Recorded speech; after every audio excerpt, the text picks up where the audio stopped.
Have you ever stood at the edge of something new, something big, and felt the tension between fear and faith?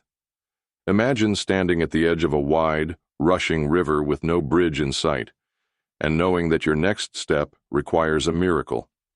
That's exactly where the Israelites found themselves in Joshua chapter 3. After wandering in the wilderness for 40 years, the people of Israel were finally about to enter the Promised Land. But there was one last obstacle standing in their way, the Jordan River, and it wasn't calm or shallow.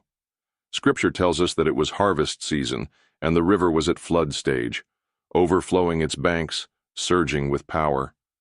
Crossing it seemed impossible, but God gave Joshua a bold instruction.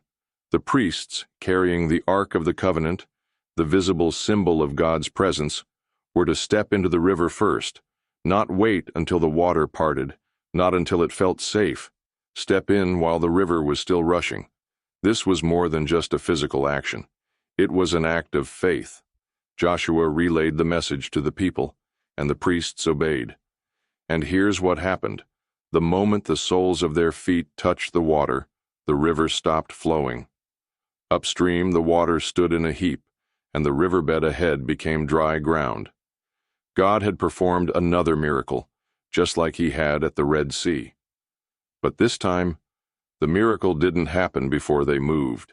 It happened as they moved. This story teaches us a powerful truth. Sometimes, God doesn't make the path clear until we take the first step. Faith means trusting him enough to move forward even when we can't yet see the outcome. It's about stepping into the water while it's still raging, believing that God will meet us there. In our lives, the Jordan River can take many forms: new beginnings, difficult conversations, uncertain decisions, or overwhelming challenges.